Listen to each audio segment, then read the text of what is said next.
네, 안녕하세요. 윤선TV입니다. 자, 이번 시간에는 우리가 구직 비자에 대해서 좀 말씀을 제가 드리려고 합니다. 자, D9이 이제 구직 비자죠.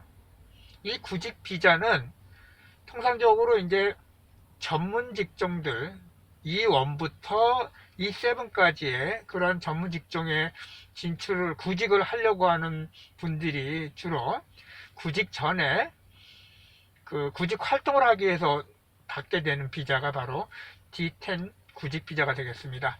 이 구직 비자는 두 가지로 나눠질 수가 있는데요. 하나는 E1부터 E7까지의 그런 직종에 본인이 전공한 어떤 전공 과목과 전공과 유사한 직종으로 갈 수 있는 일반 구직 있고요. 또 하나는 BA과 같은 기업 투자와 같은 내용의 창업을 기준으로 하는 기술 창업 구직 비자가 있게 되겠습니다. 이 두 가지는 구직 활동을 하기 전에 구직 비자를 갖거나 또는 우리가 인턴이라 그러죠. 연수를 받고 기업체로부터 인턴 활동을 하는 그러한 대상자가 그 내용들을 구직 비자를 받을 수가 있습니다. 자, 이 구직 비자는 아까도 말씀드린 것처럼 일반 구직 비자 D10-1과 기술 창업 구직 비자 D10-2로 나누고 되고요. 이 둘은 점수제로 구직 비자를 얻을 수가 있습니다. 통상적으로 D2 유학 비자를 가지고 한국에서 전문학사 이상의 공부를 마친 그런 분들이 직업을 구하기 전에 구직 활동을 하는 동안에 구직 비자를 통해서 구직 활동을 하게 되는데요. 이러한 점수제를 통해 가지고 일반 구직 D10-1 같은 경우는 일반 구직은 여러 가지 총 190점 점수 중에서 60점 이상을 획득한 분들이 대상이 되겠습니다. 그래서 우리가 190점 중에는 기본 항목이 있고요. 선택 항목이 있는데 이 두 가지 중에서 60점 이상의 점수를 획득해야 되고요. 또 여기는 이제 뭐라고 하는 점수 항목들은 구체적으로 이제 찾아보시고 이제 진행을 하면 되겠고요. 또 여기에다가 기본적인 어떤 본인들이 할 수 있는 전공과 관련된 그러한 내용을 할 수 있는 구직 활동을 할 수가 있겠습니다. 특히 또 이제 인턴 사원들 같은 인턴 과정이죠. 이 인턴 과정 같은 경우는 그 인턴에 관련된 서류들, 그 다음에 구직 활동 계획서 같은 서류들을 충분히 꼼꼼하게 작성을 해서 구직 비자를 받는데 제출할 수가 있겠죠. 참 반면에 기술 창업 구직 비자 같은 경우는 통상적으로 창업 이민 프로그램이라든지 또는 창업과 관련된 법인을 설립하기 위한 분들이 이러한 구직 비자를 획득하고 이것도 마찬가지 448점 중에 80점 이상의 점수를 획득해야 구직 비자를 전환할 수가 있습니다. 이러한 구직 비자들은 특히 D10-1 같은 경우는 일반 구직 비자 같은 경우는 E1부터 E7까지의 본인의 전공과 유사한 동일 직종에 구직을 할 수 있고 구직 활동을 통해서 직업을 선택할 수 있겠습니다. 자, 우리가 통상적으로 지금까지 쭉 보면은 많은 외국인들이 본인이 본국으로부터 받고 들어온 구직 비자에서 시간이 지나고 한국 내에서 취업 활동을 하면서 그보다 한 단계 더 업그레이드 되고 본인들이 활동을 더 많이 할 수 있는 그런 비자로 전환해서 나가는 것이 목적이라고 지난번에도 말씀을 드렸죠. 마찬가지 이 구직 비자는 통상적으로 D2와 같은 유학생 비자를 가지신 분들이 유학 활동을 마치고 거기에 따른 학위를 수령한 다음에 이제 E7이라든지 E5라든지 그 다음에 E1과 같은 이런 교수나 회화나 연구 또는 더 나아가서 전문 직업 또는 특정활동 직업을 선택하는 데 있어서 그 전 단계로 반드시 필요하다고 볼 수가 있겠습니다.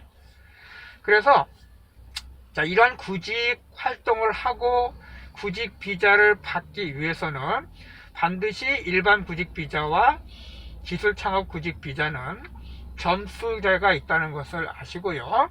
그러한 점수제에 부합하는 준비를 사전에 해 놓으셔야지만이 완벽하고 그 다음에 정확하게 구직 비자를 얻고 그 구직 비자를 받은 상태에서 구직 활동을 안전하게 할 수가 있겠습니다. 그래서 우리가 비자를 선택하는 것도 중요하지만은 그 비자를 가지고 우리가 더 나은 다른 직업을 선택하거나 다른 직종으로 넘어가기 위해서는 비자 변경을 활동을 하기 위해서 충분히 사전에 준비하는 과정도 또 필요하다고 볼 수 있겠습니다. 이런 구직 비자를 통해 가지고 우리가 이제 1세븐이라든지 전문 직종이나 특정 활동 이런 비자를 받게 되면은 그 비자를 통해서 또 그 업체에서 우리나라 국내 업체에서 취업 활동을 하시고요. 보통 4년, 5년 정도의 전문적인 취업 활동을 하게 되면은 앞에서도 말씀드린 것처럼 F2 비자로 거주 비자로 전환할 수 있고요. 이 거주 비자를 통해서 2년 정도 충분하게 한국에서 생활을 하다 보시면은 F5 영주권 비자까지도 비자 변경을 할 수 있는 조건들을 채울 수가 있겠죠. 그래서 이제 항상 우리는 외국인들은 비자를 변경하고 비자를 기간을 연장하기 위해서는 이러한 기본적인 조건도 반드시 기본이지만은 그와 더불어서 출입국 관리법에 의한 한국 내에서의 범죄 행위라든지 그러한 범죄와 관련된 일에 연루돼서 그러한 이력이 남으면 안 된다는 걸 반드시 아셔야겠습니다. 자, 앞으로 돌아가서 우리가 구직비자 중에 일반 구직비자 D10-1 같은 경우는 D10-1이든 D10-2든 간에 가장 기본적인 것은 범법 행위를 하지 말아야 됩니다. 그래서 기본적으로 1년 이내에 출국 명령이라든지 벌금이라든지 과태료와 같은 처분을 받지 말아야 되고요. 이러한 벌금의 총 합계가 200만 원 이상이 넘어간다면은 구직 비자를 선택하거나 신청할 때 제재가 따른다는 겁니다. 그리고 더불어서 일반 구직 비자 같은 경우는 5년 이내에 취업과 관련된 어떤 범법 행위라든지 그러한 벌금이라든지 과태료 된 것이 있으면은 구직 비자를 신청하는데 제약을 받게 되겠습니다.